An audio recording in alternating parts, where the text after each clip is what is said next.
1 gelas tambah 1 gelas sama dengan 2 gelas. Itu ada realitasnya. 1 gelas ditambah 1 cangkir jadi berapa? 1 gelas 1 cangkir. Jadi tidak bisa selalu 1 tambah 1 sama dengan 2, tergantung satuannya. Betul? 1 rumah ditambah 1 mobil sama dengan 1 rumah 1. Iya. Nah, ini yang seringkali anak-anak bingung ketika tidak dikenalkan konsep bilangan, lalu nanti pada saat operasional bilangan bagi-bagi 1/2 ditambah 1/2 sama dengan 2/2. Bawahnya tidak ditambahkan. Kenapa? Anak-anak bingung kenapa. Tapi kalau dibuat, boleh nggak saya robek ini? Ini berapa? 1. Kalau 1/2 ya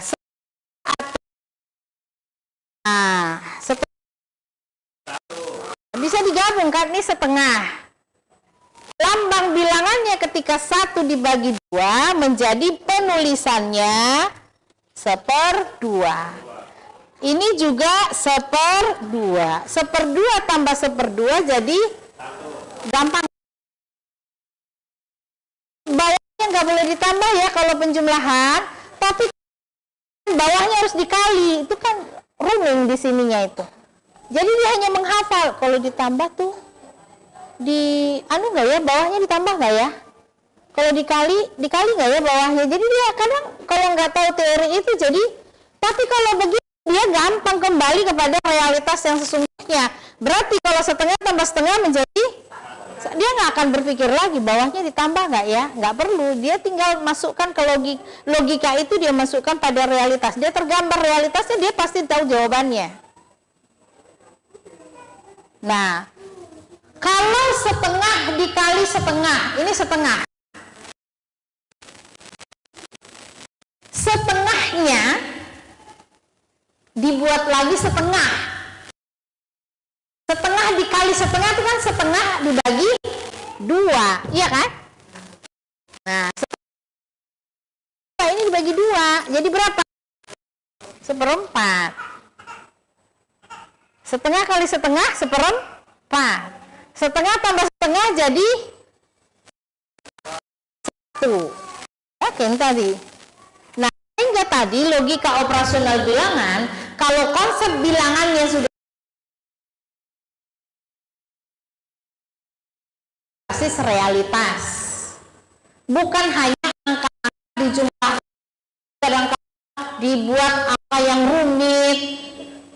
Buat apa? Apalagi anak SD, buat apa? Kalau arsitek angkanya rumit wajar, dia mau konstruksi bangunan, nggak boleh salah, 1 senti pun nggak boleh luput dari hitungan. Tapi kalau anak SD, dia mau 5 senti luput dari perhitungan juga nggak rugi gitu. Jadi jangan sampai matematik itu dibuat rumit, tapi buatlah sederhana dan bermanfaat. Nah, karena itu clear pertama adalah di konsep bilangan. Yang kedua, di operasional bilangan itu clear konsepnya, termasuk luas, panjang, kali lebar. Itu kan dihafal. Padahal sebenarnya nggak perlu dihafal itu. Dipraktekkan dulu, nanti dia akan ingat sendiri. Dipraktekkan, panjang kali lebar. Meja. Ini luas meja ini berapa? Ini namanya meja. Kalau ditanya luas berapa? 2 dimensi apa 3 dimensi? 2 dimensi apa 3 dimensi? Artinya 2 dimensi apa? 2 sisi. Berarti ada sisi panjang, ada sisi lebar. Nah, maka kalau yang ditanya luas, berarti itu yang ditanya permukaannya saja. Berarti dia 2 dimensi. Dimensi 1 panjang, dimensi 2 lebar. Ini kalau dibuat 1 cm 1 cm, nanti bisa dihitung 1 kali 1 ini berapa kali berapa. Jadi konsepnya nanti kalau praktek itu berarti ini 15 cm misalkan, atau ini 50 cm. Ini berapa? Ini kalau dia banyak pakai meter.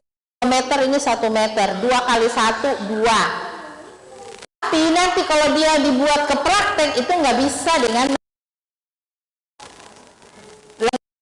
sentimeter. Kalau mau dibuat meter berarti besar. Ini 1 meter kali 1 meter, ini 1 meter kali 1 meter, berarti 2 meter kali 1 meter 2, tapi besar. Nah itu tinggal dibuat lagi, nanti satuannya mau apa, mau sentimeter. Sentimeter kalau nanti dibuat yang 1 meter 2 meter itu jadi berapa senti? 200, ya kan, kali 100. Itu bisa dipraktekin, dibuat kalau 3 dimensi berarti ada 3, ada panjang, lebar, tinggi. Prakteknya 1 panjang, 1 lebar, 1 tinggi sama dengan 1 meter persegi atau 1 meter kubik. Nah itu berarti kalau kubik pangkat 3 berarti ada 3 dimensi. Kalau meter persegi pangkat 2 berarti ada 2 dimensi. Nah tinggal nanti ada hubungan ketika volume menggunakan liter, ada penyetaraan. 1 meter kubik sama dengan 1000 cc sama dengan 1 liter. Itu tinggal persamaan satuan. Konsepnya itu dapat karena adalah logika untuk menyelesaikan masalah. Karena itu bilangan itu tools, dia harus punya satuan. Jadi dipakai di mana saja. Di fikih dipakai nggak? 1 rakaat. Apalagi 1 hari, 1 malam, 1 farsah, 1 muk, dipakai di fikih. Di Al-Quran ada bilangan nggak? Ada. Nah jadi bilangan ini akan bermakna kalau ada satuannya. Sederhananya begitu. Nah kemudian geografi, posisi, potensi. Di posisi tertentu ada potensi. Mulai dari tubuh manusia. Di sebelah atas tubuh manusia ada apa? Ada kepala. Sebelah bawah tubuh manusia ada apa? Ada kaki. Sebelah kiri tubuh manusia ada apa? Ada telinga kanan, tangan kanan, kaki kanan. Sebelah kiri, telinga kiri, kaki kiri, tangan kiri. Mulai dari tubuh manusia. Di sebelah kanan sekolah ada apa? Di sebelah kiri sekolah ada apa? Nah, memahami potensi. Ada apa? Sampai nanti ke wilayah. Di sebelah utara ada kota apa? Di sebelah selatan, itu kan atas bawah, kiri kanan. Timur. Di peta, lihat peta ya. Kalau udah bicara wilayah, ketika kita tidak mengukur langsung, maka kita harus menggunakan peta. Nah, sehingga nanti di posisi potensi, termasuk potensi posisinya apa? Di gunung ada apa? Ada emas, ada hutan, ada laut di gunung? Tidak ada. Di gunung ada air terjun, ada mata air. Di Gunung Merapi ada apa? Di sekitar Gunung Merapi ada apa? Potensinya wilayah di Gunung Merapi untuk apa? Kesuburannya untuk apa? Kalau di laut ada apa? Di pantai ada apa? Cocoknya di laut itu melakukan apa? Laut itu gunanya untuk apa? Nah, sampai nanti pada konstruksi. Untuk sekolah cocoknya di wilayah mana? Untuk bertani cocoknya di itu namanya konstruksi. Ya. Ibu kota cocoknya di mana? Cocok nggak ibu kota di Penajam? Nah itu berapi itu, nggak ada penduduknya ditaruh ibu kota, gimana ceritanya gitu. Nah itu memang ketahuan banget berbasis proyek, nggak ada penduduknya, nggak ada airnya, semua dikonstruksi, jadi akhirnya semua dibangun. Itu kan jadi kelihatan berbasis proyek. Sekolah tempatnya di rumah sakit, di tengah perumahan. Sekarang kali sekolah, masjid jauh dari pemukiman, tapi rumah sakit di tengah pemukiman. Ini kan terbalik, harusnya rumah sakit itu jauh dari pemukiman, namanya juga penyakit.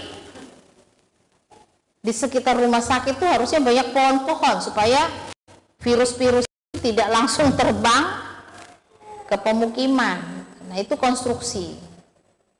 Jadi harusnya dunia ini ditata berbasis ilmu geografi, termasuk pekerjaan manusia ditata berbasis ilmu geografi. Jangan bolak-balik ya, di gunung dijadikan perumahan sehingga tempat bertani nggak ada, akhirnya impor beras, impor jagung. Daerah berair seperti apa itu, Payau tahu ya, yang ada airnya itu, Payau dikenalkan ya, Payau air yang memang biasanya dipakai tambak-tambak itu. Nah itu kan harusnya tidak dijadikan perumahan, ditimbun, laut bahkan dijadikan daratan, itu pasti akan mengganggu keseimbangan lingkungan, banjir diantaranya datang.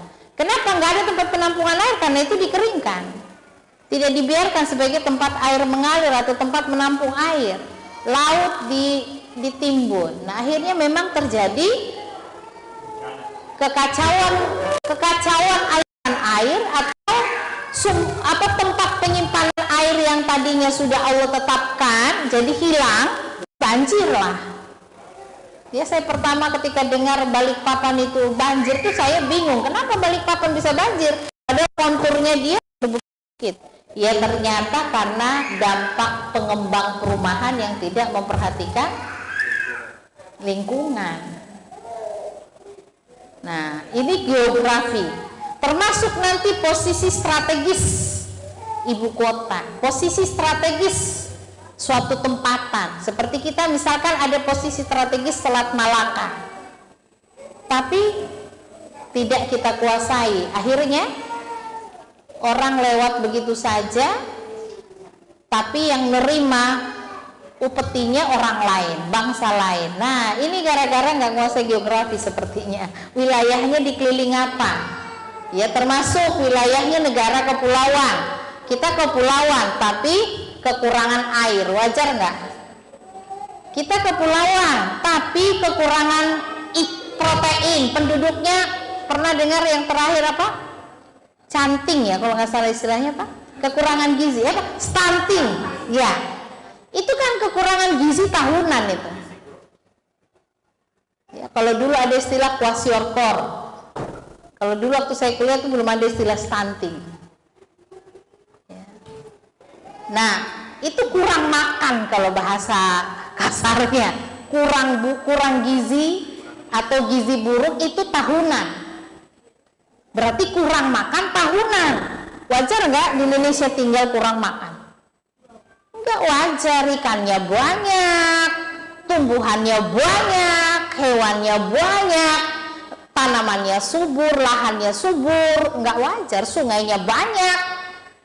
Berarti apa yang terjadi ketika ada orang di Indonesia kurang makan?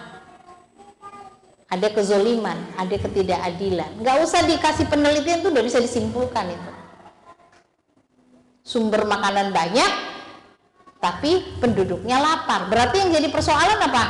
Distribusi. Nah, belajar geografi itu belajar mengkonstruksi tempatan strategis dan juga belajar untuk melihat satu fungsi suatu wilayah, sehingga pemetaan wilayah itu tidak sembarangan, tidak asal dijual, sawah dijadikan rumah ya. hutan dijadikan rumah misalkan. Harusnya ada perhitungan hijauan dengan gedung, itu ada perbandingannya. Supaya apa? Supaya udara tetap segar misalnya. Nah itu di geografi ada perhitungan-perhitungan itu, ada pemetaan-pemetaan. Intinya sebenarnya pemetaan. Mulai dari pemetaan posisi strategis suatu fungsi tempatan atau pemetaan strategis sampai pada pertahanan keamanan sebuah negara. Nah, hanya kalau sudah bicara negara itu di level bukan SD. Kalau di SD itu cukup mengamati posisi potensi tertentu di konstruksi tempatnya cocoknya di mana. Ya, yang sarana-sarana publik, sekolah, kantor, stasiun kereta, stasiun terminal bis, kemudian lapangan terbang itu cocoknya di mana? Cocok nggak lapangan terbang dekat perumahan? Kebayangkan ada kereta api dekat perumahan, lapangan terbang dekat perumahan, berisik nggak? Nah itu cocok nggak lapangan terbang di kota? Nah termasuk terminal bis cocoknya di mana? Rumah sakit, sekolah, itu konstruksi. Nah jadi bukan hanya harusnya penataan kehidupan manusia itu sampai seperti itu. Ada ilmunya, ada ilmu geografinya, termasuk strategi penaklukan suatu wilayah, strategi memerdekakan suatu wilayah. Itu pakai peta semua itu. Coba saja lihat di film-film barat itu kalau dia mau menaklukkan pakai peta enggak? Bahkan kalau kita nonton film di geografi judulnya geografi kayak film-film dokumenter National Geography ya. Nah itu bahkan ketika orang mau memasarkan suatu produk seperti narkoba misalnya ya, yang membutuhkan pertahanan keamanan kan narkoba itu kan perlu backingan dari pertahanan keamanan. Nah itu dia pakai peta menguasai suatu wilayah. Apalagi kalau nonton mafia narkoba di Kuba, itu kalah polisinya Amerika itu. Jadi pertahanan keamanannya mafia tidak bisa ditaklukkan oleh pertahanan keamanan negara. Sehingga sampai sekarang Kuba itu tidak bisa diberantas mafia narkobanya. Bahkan itu boleh dikata penduduk itu mata pencahariannya ya dari narkoba, mulai dari produsennya, pengedarnya, ya, mata-mata dan seterusnya. Nah itu sehingga belajar geografi ini bagi calon pemimpin itu penting karena dia akan memetakan suatu wilayah atau fungsi wilayah. Nah, jadi modal menjadi pemimpin harus menguasai geografi suatu wilayah. Ya, kalau tidak, bagaimana dia menguasai wilayah itu?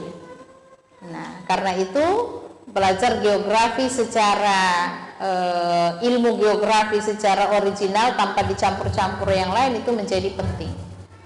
Karena ini modal para pemimpin. Ya, kalau pemimpin tidak menguasai geografi, masya Allah, ya seperti tidak beda dengan kondisi kita sekarang, ya, sehingga kita terjajah. Nah pemimpin itu tidak boleh tidak menguasai geografi supaya dia bisa waspada dari pengaruh musuh-musuhnya, bahkan mendefinisikan siapa musuhnya. Nah itu geografi. Ya, saya sampaikan secara singkat, nanti silahkan lebih jauh bisa membaca apa yang ada dalam PPT dan bisa nanti diskusi dengan guru geografi. Baik, cukup sampai di situ dan saya mau menjawab pertanyaan pertama tentang anak yang aktif ya? Oh bukan. Oh, anak yang banyak bertanya. Ya. Biasanya anak yang bertanya melampaui usianya itu dia punya daya pikir yang luar biasa.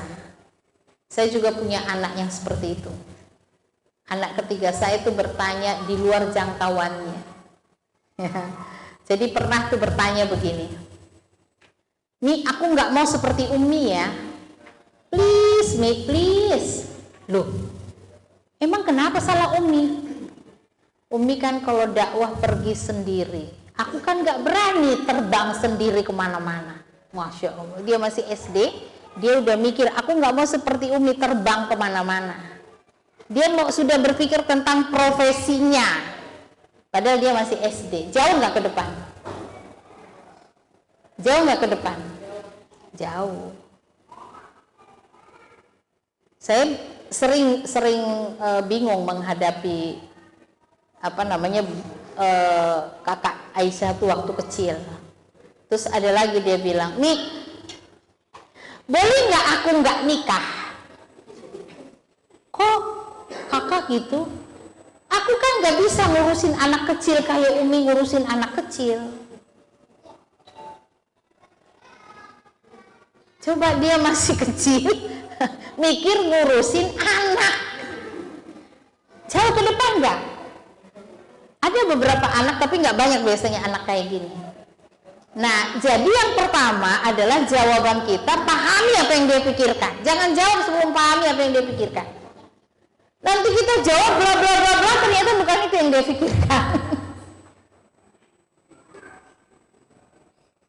Pernah juga bertanya begini, "Mi, boleh nggak pacaran?" Ya nggak boleh lah kak. Tapi nggak berdosa kok Mi. Cuman buat ini aja, teman aja gitu. Emang di bayangan kakak pacaran tuh kayak apa? Ya berteman aja, say hello. Kan enak kalau ditanyain, Aisyah, kamu sukanya apa? Oh, cuman ditanya, lalu ditraktir. Umi juga bisa, tapi kan beda Mi, teman. Akhirnya saya buat teman dia itu abangnya sendiri, selfie gitu. Karena kalau saya kan nggak bisa nemani dia selfie, kan bingung gayanya kayak apa, motonya. Umi kalau moto nggak pas, nah kan seleranya beda, saya nggak bergaya selfie kan, harus apanya yang difoto. Akhirnya saya puaskan dia pergi bermain sama abangnya nomor 2. Yang sabar tuh yang nomor 2. Kalau nomor 1 nggak mau nemanin Dek Aisyah, banyak banget maunya gitu. Nah, kita disuruh begini begitu. Nah, kalau yang kedua nurut dia. Lama-lama dia bilang, "Mi, capek juga jadi kacung Aisyah." Nah, ternyata yang dia butuhkan temen tuh yang kayak gitu. Masa mau pacaran orang kakaknya ada gitu. Jadi itu yang harus kita dia itu mencari solusi, tapi ini boleh nggak? Seperti tadi, boleh nggak nikah? Boleh, aku nggak mau seperti Umi, nggak apa-apa ya Mi, please. Saya ini nggak boleh seperti apa? Ternyata nggak mau terbang ke sana kemari sendiri. Ya belum berani lah, masih SD gitu kan. Nah, jadi apa yang dia tanya tadi itu harus pahami apa yang sedang dia pikirkan. Misalnya kemarin pertanyaannya, apa kemarin pertanyaannya? Kenapa? Kemarin tuh yang tentang Allah itu loh. Ini penanyanya kemarin masih ada nggak? Allah, tentang Allah. Oh, kenapa Allah tidak bisa dilihat? Jawabannya apa? Tanya dulu. Emang pengen lihat Allah? Nanti dia jawabnya apa? Sehingga kita bisa memprediksi jawaban kita. Misalkan jawaban kita, oh, pengen lihat Allah. Bisa melihat Allah, tapi nanti kata Allah bisa lihat wajah Allah itu kalau di hari kiamat.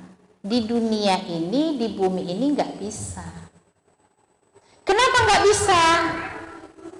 Karena mata manusia diciptakan Allah terbatas, tidak bisa melihat Allah. Melihat Allah, melihat matahari saja nggak bisa. Clear nggak dia? Tunggu jawabannya. Apa yang sedang dia pikirkan? Jadi kita menjawab ke anak yang kritis seperti itu tuh jangan kewalahan, harus cerdas. Saya begini, Bu. Ya. Allah kan maha besar saya. Kok nggak bisa dilihat mau besar maha besar? Nah, tadi jawaban saya udah didengar belum, Pak? Dengar tadi. Justru Allah maha besar. Kita ini diciptakan Allah, mata kita ini terbatas. Allah menciptakan matahari, melihat matahari saja mata kita nggak mampu, apalagi melihat Allah. Sama dengan kelas berapa ini? Bakteri. Kelas berapa? Kelas 3 apa kelas 5? Kelas 3. Kalau kelas 3 nggak.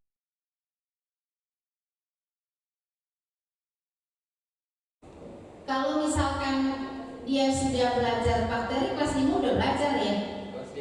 Kelas 5 belajar bakteri. Apalagi kalau ada pembesarnya, kaca pembesar, mikroskop ya.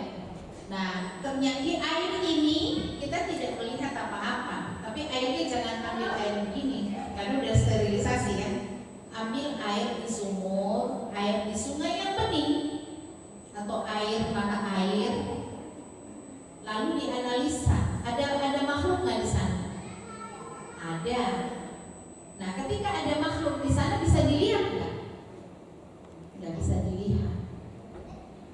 Apalagi yang pakai kaca pembesar, jaringan daun, ya, nggak bisa dilihat.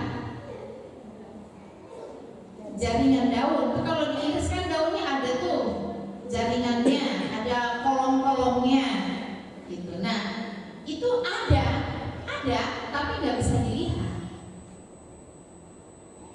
Nah, jadi jawaban kita tergantung pada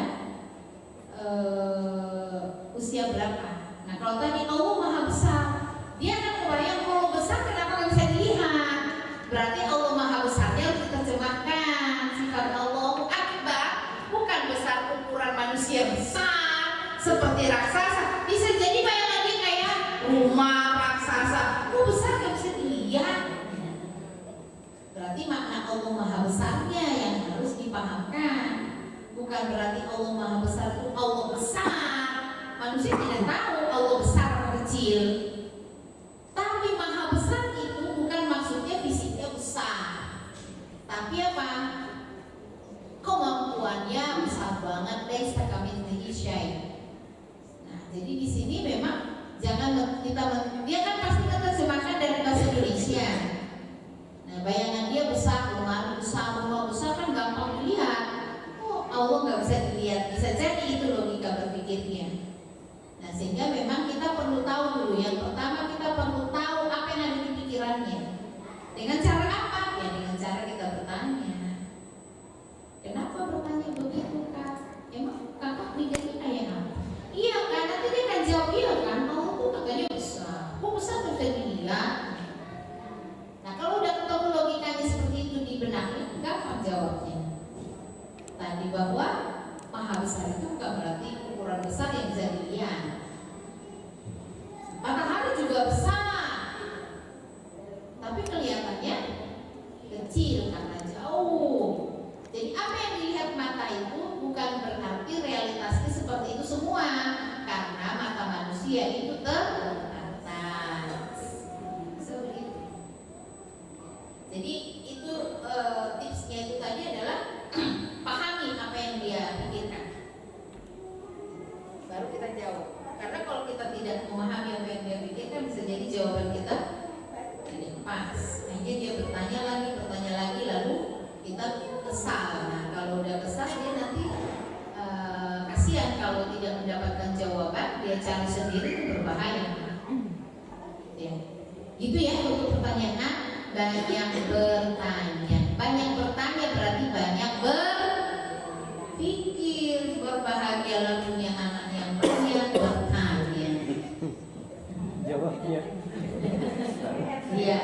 Saya bentar. Gak apa-apa diskusi benda ya. Iya. Semenjak anak saya kan pindahan di kelas 2 ya. Ya. Saya melihat perkembangannya.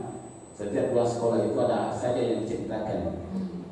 Ya, ternyata kan saya ikuti kurikulumnya ke rumah, kan ada masa COVID dan banyak hal ya. Dan saya sempat kemungkinan pas belajar sejarah, perjuangan apa semua, akhirnya dia menggambarkan semua tokoh-tokoh itu di dalam benaknya. Contoh mungkin ditangkap sama dulunya tokoh Muhammad Al-Fatih ya. Tetapi kadang-kadang dia berpikir sampai dia dapat informasi terkait Israel dengan Palestina. Akhirnya dia bercerita ini syahid di sana. Ini kemerinding juga buat saya masa begini susah bikinnya bukan di syahid di sana ya. Bahkan informasi terkait Ukraina dengan Rusia ya terasa sekali kenapa itu perang. Jadi mungkinkah gurunya memang dijelaskan di sekolah, tetapi mungkin belum tuntas menjelaskannya. Dia sudah membuat persen sendiri ya, perhatian sendiri seperti ini arahnya, gitu. Tapi alhamdulillah secara hidayah dan budaya perkembangan, saya mungkin bisa berkata testimoni buat saya walaupun biasa tidak masuk dalam satu minggu karena sakit, tetapi dalam hal ininya ya termasuk sholatnya, walaupun masih berjuang untuk mendampingi sholat, tetapi saya lihat betul-betul luar biasa di masjid itu tidak pernah ada main, betul-betul tertib seperti orang dewasa sholat di situ. Padahal anaknya aktif sekali kalau di luar sholat, tapi saya melihat begitu sudah sholat kayak orang dewasa di sholat di masjid. Ya ini yang saya mungkin luar biasanya, termasuk bacaan sholatnya sejauh kali tiba-tiba dia sudah hafal. Padahal saya nggak pernah ajarin. Padahal ini anak kapan belajarnya ya aktif sekali ini anaknya. Tapi ya masya Allah ya, terima kasih dulu dari rumah ya. Ya mungkin itu mungkin ada satu yang ini saya mau tanyakan ya, karena saya tadi betul-betul melihat kurikulum Khairul Ummah. Saya juga guru bunda ya di sebuah sekolah. Ya bagaimana ini ya kurikulum Khairul Ummah dalam hal nanti akreditasi ijazahnya anak ya. Karena kan kita lihat pelajarannya terbatas nih. Ya saya tahu mungkin di SD masih mengikuti sekolah lain untuk dapat ijazah ya. Bagaimana di SMP SMA nanti pesan seperti itu. Terus bagaimana tanggapan Ustazah terkait dengan kurikulum Merdeka? Apakah sama sekali Khairul Ummah itu tidak diadopsi sedikit pun dari kurikulum Merdeka? Iya. Terima kasih. Iya, baik. Untuk akreditasi itu kan SD itu mayoritas mengikuti PKBM. Mayoritas, walaupun ada yang MI, ada yang SDIT. Yang MI 2 ya? 2 atau 3? 2.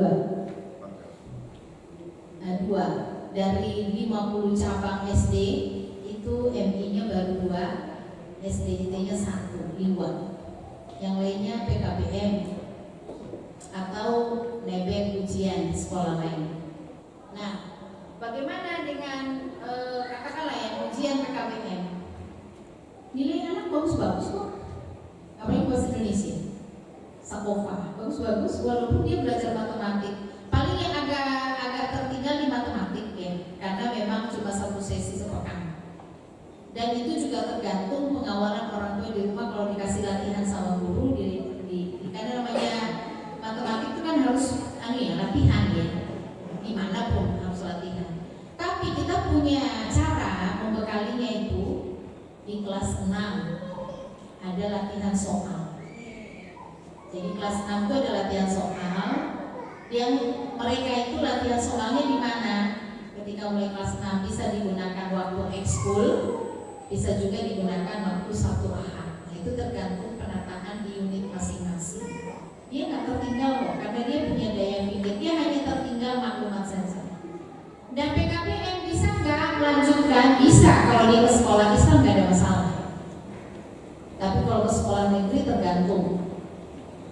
Karena ini juga program PKBM ini sebenarnya secara nasional itu kan harusnya sama dengan sekolah formal kedudukannya secara undang-undang.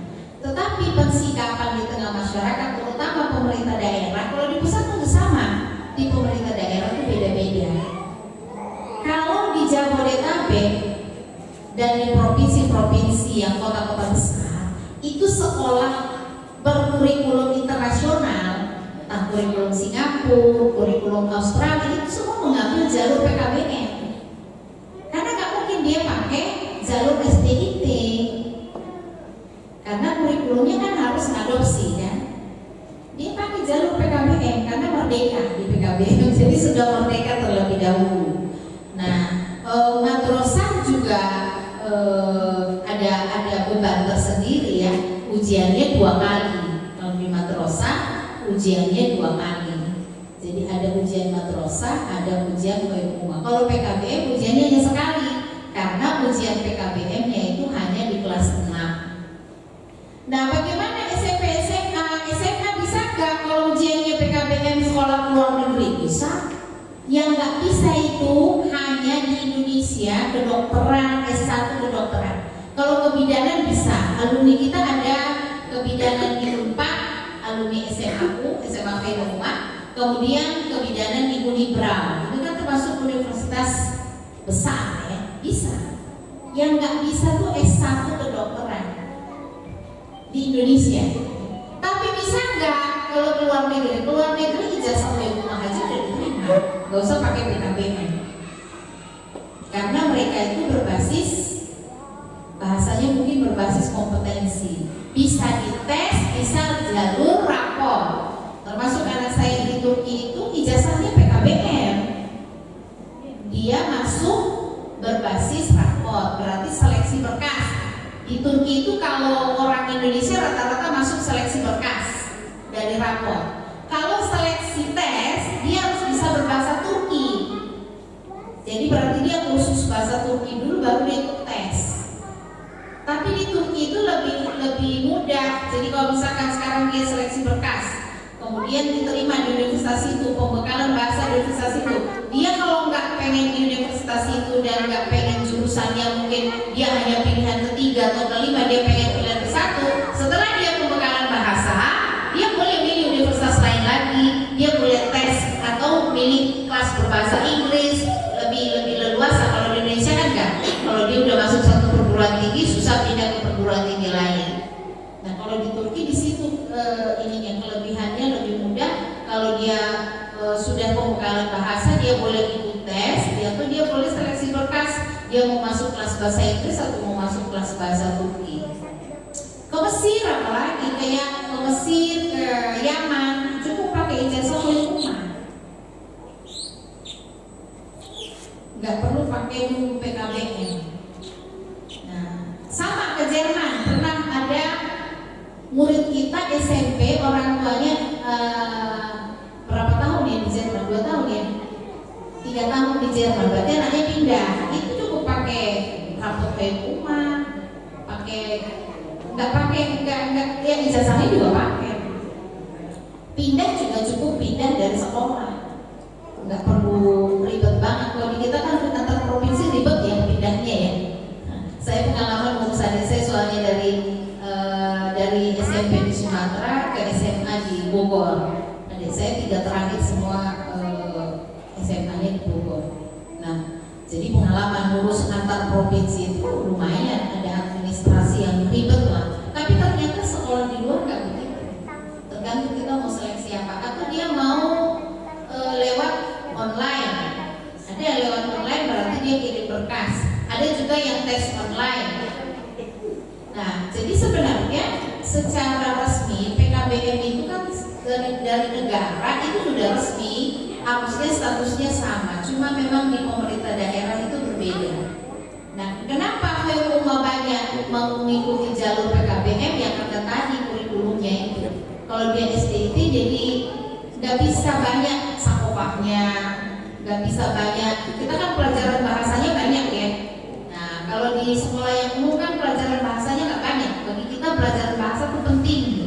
Nah, sehingga memang pelajaran bahasa kita, bahasa Indonesia saja di kelas 1 2 sesi. Ya, kemudian belum bahasa Arabnya 1 sesi. Semakin tinggi kelasnya, bahasanya semakin tinggi juga. Ada bahasa Arabnya naik di kelas 4, 5, 6. Ada mabitnya. Nah, sehingga kalau di SDIT itu agak ini juga penyesuaian, kecuali memang bersahabat baik dengan pemerintah setempat, seperti kasus Liwat, dia harus mengejar prestasi melebihi SDIT yang lain sehingga dia nggak dipersoalkan.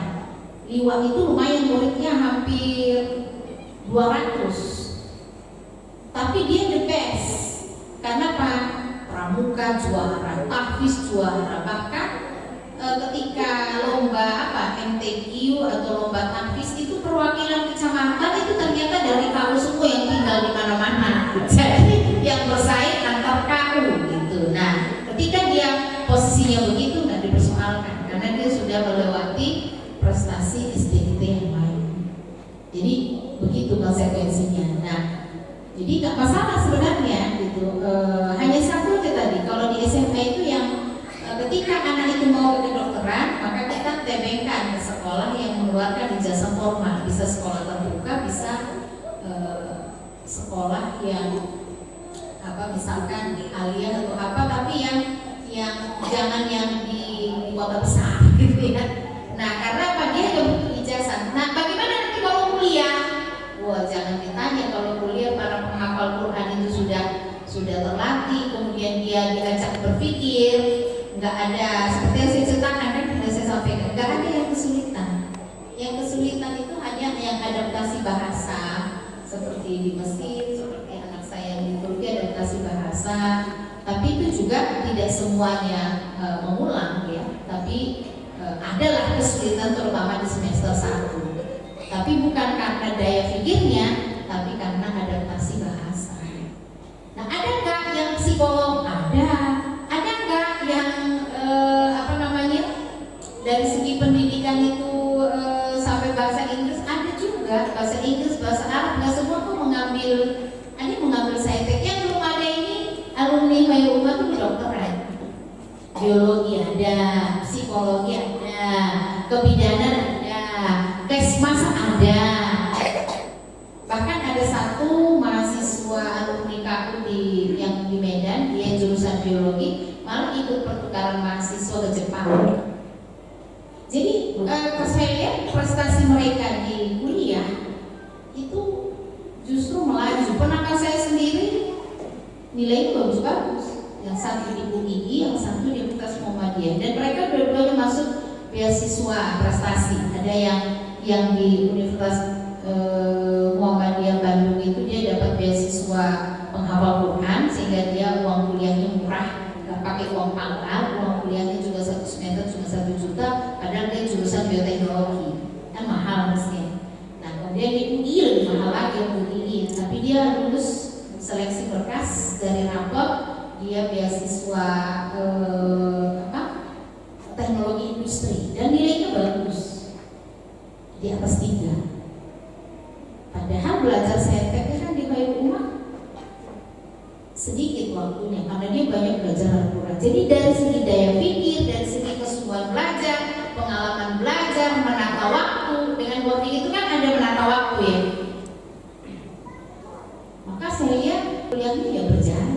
Yang nggak betah itu lingkungannya aja yang membuat ada yang nggak keluar nggak meneruskan itu cari lingkungan lain itu karena lingkungannya yang tidak islami lah, yang dosennya kalau di rumah itu kan guru menjelaskan sampai paham. Kalau di kuliah kan dosen nggak mau tahu kita paham apa enggak. Nah, ada yang tidak nyaman juga dengan itu, sehingga mereka kemudian mencari cocok di sini kemana. Ada yang tadinya di sini jadi merantau, ada yang tadinya merantau tapi kemudian kembali ke asalnya. Itu masalah kalau saya lihat kenyamanan saja. Kalau dari segi daya pikir nggak ada problem, sampai sekarang nggak ada problem. Kita sudah dapat berapa alumni SMA? 7 ya? Berapa ya? 2013 mulainya. Iya lah. Udah 6. 2013 berarti kan lulus 2016. 2016, 2022, iya ini angkatan 6. Angkatan 6. Bahkan ini mungkin berkah Al-Quran ya. Ada dua murid SMA Khairumah tuh yang kalau bahasa kalau saya sebagai guru at-tafsir itu dia dapat 7 itu angka kebaikan. Daya pikirnya sederhana sekali. Tapi yang satu lulus di UIN Banten, yang satu lulus di Lampung itu apa namanya? Universitas Lampung, Unilai. Unilai. Nah, saya kali juga lulus juga ya. Padahal sederhana sekali berpikir. Termasuk alumni SMA yang diterima di Yaman itu juga, ya kalau di kita nggak di atas lah sebenarnya, boleh dikata hampir di bawah. Dari 20 siswa misalnya dia nomor berapa, 15, tapi ternyata keterima di Yaman. Nah, itu berkah, kalau saya bilang ini berkah Al-Quran. Mereka yang kemampuan berpikirnya sederhana, tapi ketika mereka sudah menghafal Al-Quran, naik. Biasanya kalau udah menghafal Al-Quran itu naik kompetensi berpikirnya. Apalagi belajar tafsir, itu memang khusus membangun kemampuan berpikirnya, gitu kan. Nah, itu bisa diterima di perguruan tinggi negeri ternyata. Padahal dia sederhana sekali berpikirnya. Ternyata dengan belajar Al-Quran itu naik. Nah, sehingga saya yakin betul ya, seperti apapun kemampuan anak kita, kalau mereka belajar Al-Quran, sungguh-sungguh belajar, apalagi mendekat kepada Allah, nggak usah ragu, dia nggak akan menderita di dunia, insya Allah. Apalagi kalau ada jaminan dia tidak menderita di akhirat, Allah tuh nggak buta, Allah tuh tidak lalai, Allah pasti memberikan berkah pada anak-anak kita. Justru banyak orang-orang yang tadinya kelihatan akademiknya pinter, tapi tidak bisa menyelesaikan masalah hidupnya, malah stres. Bahkan saya juga kaget itu ketika mendengar mahasiswa UGM, saya lagi di Jogja, mendengar mahasiswa UGM bunuh diri. Nah, itu sekarang dulu adalah di satu lagi, bukan UGM, kalau nggak salah UI juga, anak Kendari. Itu disinyalir, tapi itu nggak ada yang tahu persisnya. Tiba-tiba ketemu di Bendungan, di Jogja juga itu. Nah, jadi memang mental sekarang ini jauh lebih penting daripada kecerdasan. Dengan gilanya zaman ini, mental itu jauh lebih penting. Nah, di dalam Islam, akidah itulah yang menempa mental. Karena itu tidak perlu ragu, apapun jenis ijazahnya, kalau anak kita bekali akidah, kita bekali iman, dan dia mau hidup beramal soleh, dia belajar, akalnya digunakan, insya Allah dia akan bisa hidup di zaman seperti apapun dengan perlindungan Allah. Demikian, ya, saya kembalikan kepada Ustaz. Iya, sekarang 16.40, kita selesai 17 kurang 5 menit, nanti 5 menit cepat. Butuh pertanyaan satu orang, boleh silakan. Ada yang bertanya? Bertanya.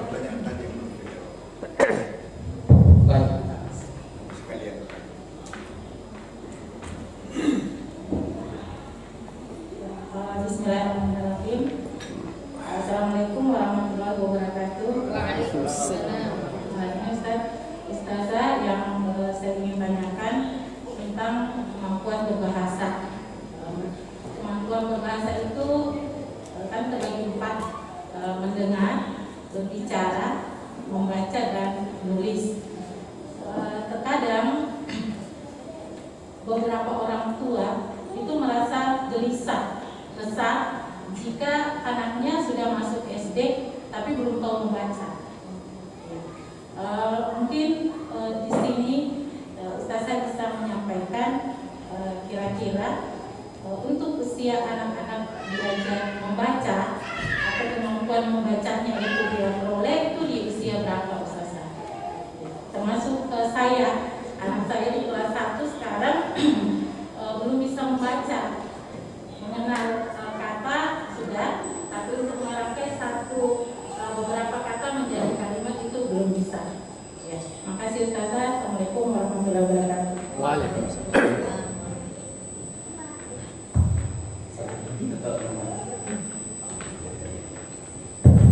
Baik, bismillahirrahmanirrahim. Tentang kurikulum merdeka. Ya. Jadi sebenarnya kalau kita lihat kurikulum 13, kurikulum merdeka, kalau kita dekati dengan sebuah pendekatan metodologi, sebenarnya baik Urtilas ataupun KM itu ada sebuah kesadaran baru kalau saya lihat bahwa negara ini sudah kalau mau dikatakan lebih muncul kesadaran ke arah bagaimana membangun karakter. Jadi kalau kurikulum 13 itu kita lihat sebenarnya ya kita hampir bisa mengatakan bahwa ini memberikan ruang kepada setiap guru agar apa yang menjadi topik pembelajaran itu memberikan sebuah sumbangsi dalam rangka membangun karakter. Ya. Karena dari setiap topik itu ya, diharapkan bagaimana agar anak memiliki pemahaman terhadap topik materi yang disampaikan. Nah, kita lihat bahwa kalau kita mendekati dengan pendekatan metodologi talaqi fikriyah, sebenarnya kita itu sudah jauh lebih awal. Jadi kalau bisa dikatakan Khairul Ummah itu sudah jauh lebih awal mengadopsi sebuah pendekatan penyampaian materi itu untuk menghasilkan sebuah pemahaman dalam rangka memberikan pengaruh terhadap pembentukan karakter atau kalau bahasa kita pembentukan kepribadian. Jadi ini Pak Yusri ya, kalau saya lihat itu sebelum kurikulum 13 mengadopsi sebuah pendekatan pembahasan materi dengan topik-topik yang diharapkan memberikan pengaruh dalam pembentukan karakter itu, saya lihat ini sudah sangat dekat ya, dengan Khairul Ummah. Jadi dari sisi metodologi itu tidak ada masalah. Justru kalau saya katakan bahwa Khairul Ummah itu ya melangkah selangkah lebih awal dibandingkan dengan kurikulum 13 atau 14. Nah, kemudian kurikulum Merdeka sebenarnya ini lebih dekat lagi sebenarnya dari sisi pendekatan metodologi. Yang berbeda itu kalau kita lihat adalah pada konsen pembentukan karakter. Kalau kurikulum Merdeka ini kan yang dikentalkan itu adalah karakter nasionalnya, nasionalismenya. Pancasila yang ditambah, kemudian PPKN yang lebih dikentalkan, ya kan? Nah, kalau kita karakter juga, tapi karakter keislaman, kan itu saja sebenarnya bedanya. Tapi kemudian ini itu akan menjadi sangat jauh hasilnya ketika apa yang menjadi target yang ada dalam kurikulum itu. Kalau kurikulum Merdeka ini kan lebih kepada penanaman nasionalisme, ya. Kalau kita pada penanaman identitas keislaman yang tidak hanya dibatasi oleh nation, tapi lebih bersifat universal. Ya. Jadi saya lihat baik Urtilas ataupun kurikulum Merdeka ini itu ada sesuatu yang sebenarnya kita bisa manfaatkan, terutama dari sisi metodologi, untuk kemudian kita menunjukkan sebuah hasil yang lebih lebih kuat berpengaruh dalam diri anak, yaitu bagaimana agar anak-anak kita itu seperti yang kita jelaskan ya hampir seharian ini, bahwa dia harus terbentuk karakternya dengan karakter ketaatan, ketundukan, karakter disiplin dalam konteks ibadah kepada Allah. Sebenarnya itu saja. Jadi kita tidak perlu mempertentangkan, misalnya, bahkan saya katakan ini ruang untuk kita bisa bernapas lega. mengadopsi pendekatan metodologi Kurtilas atau mengadopsi pendekatan metodologi KM ini, itu adalah ruang lega bagi kita. Nah, tinggal memang yang berbeda itu adalah pada konteks ya, targetnya ya. Jadi kalau kurikulum merdeka itu bagaimana agar secara spesifik mengajarkan itu ya. Tapi lebih pada pendekatan sakofa dengan muatan-muatan akhlak ya. Nah, sebenarnya kan kalau Pancasila dan PPKN itu sebenarnya kan muatannya kalau kita mau lihat itu kan pendekatan ke arah akhlak, hanya ini dibatasi oleh konteks nasionalisme ya. Baik. Nah, kemudian terkait dengan usia pembelajaran ya. Jadi kapan anak-anak kita itu harus diajari membaca? Kalau saya katakan ya, sejak anak itu muncul keinginan. Jadi kalau sudah muncul keinginan, sambut. Ya, jadi kalau misalnya ada anak yang cepat muncul keinginannya, maka anak itu tidak akan menjadi beban.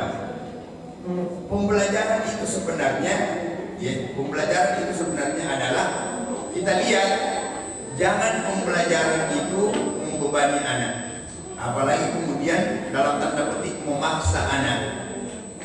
Karena setiap sesuatu, ya, setiap sesuatu yang dirasa beban, dirasa memaksa, itu akan memberikan sebuah tekanan pada mental anak.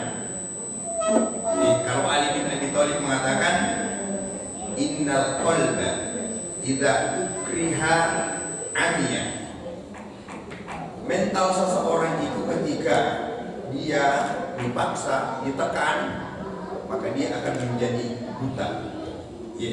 Nah, anak itu kalau sudah punya keinginan, ya, sudah punya keinginan, maka dia akan sangat mudah. Terutama terkait dengan baca itu sebenarnya bukan sebuah pembelajaran berat, tapi pembelajaran yang anak itu sudah mau atau belum. Kalau dia belum mau, jangan dipaksakan. Nah, tapi kalau misalnya usia anak itu sudah melampaui 7 tahun, itu disitulah. Jadi usia 7 tahun, kalau kita berbicara usia 7 tahun itu adalah usia yang sudah sangat bagus anak-anak itu diarahkan kepada kemampuan membaca. Kalau kita berbicara tentang angka, ya kan? Kalau kita berbicara tentang angka, usia 7 tahun itu adalah usia yang sudah sangat bagus. Tapi kalau anak, ya misalnya ada usia anak yang di bawah itu, jangan dipaksakan untuk bisa membaca, tapi dilihat kecenderungannya untuk ingin pandai membaca, disambut. Jadi kalau misalnya ada anak yang usia 6 tahun sudah pengen pandai membaca, maka dia difasilitasi, dibantu. Ya. Saya punya pengalaman. Ya. Anak saya sendiri, ya misalnya ini kebetulan anaknya beliau itu anak saya juga. Ya. Tidak tahu ceritanya seperti apa ya. Jadi kalau anaknya ada di Turki, saya juga kata anak saya juga ada di Turki. Saya tidak tahu, ya, kenapa sampai terjadi seperti itu. Nah, ini yang anak saya yang ketiga itu masuk kelas 1 itu belum bisa membaca. Ya, jadi usianya sudah 6 tahun lebih. Tapi, ya, alhasil itu ketika dia sudah muncul keinginan untuk membaca, ternyata waktu yang dibutuhkan tidak lebih dari 1 bulan. Waktunya itu cepat sekali. Ya. Jadi hanya kurang dari 1 bulan, ya, anak itu sudah bisa membaca. Dia ngalir sendiri, ngalir saja. Nah, sehingga baik belajar dari anak secara langsung ataupun belajar dari anak orang lain yang betul ternyata terkait dengan yang namanya membaca itu tidak selalu harus jadi ukuran kecerdasan anak. Kalau saya tidak melihat itu dari sisi anak kita, matematikanya bagus, 2 tambah 2 ini yang seperti dijelaskan tadi, itu ternyata tidak menjadi ukuran kecerdasan. Ya. Jadi Justru yang lebih prinsip itu sebenarnya adalah bagaimana anak-anak kita itu memiliki kemampuan komunikasi yang berlangsung dua arah secara lebih mudah untuk saling memahami. Sebenarnya itu lebih pokok, sehingga pembelajaran berbicara itu sebenarnya jauh lebih utama dibanding itu. Ya, kalau mau makan, yang kita minta itu dia ngomong atau dia nulis. Ya, Bu, aku mau makan. Atau anak kita misalnya nulis.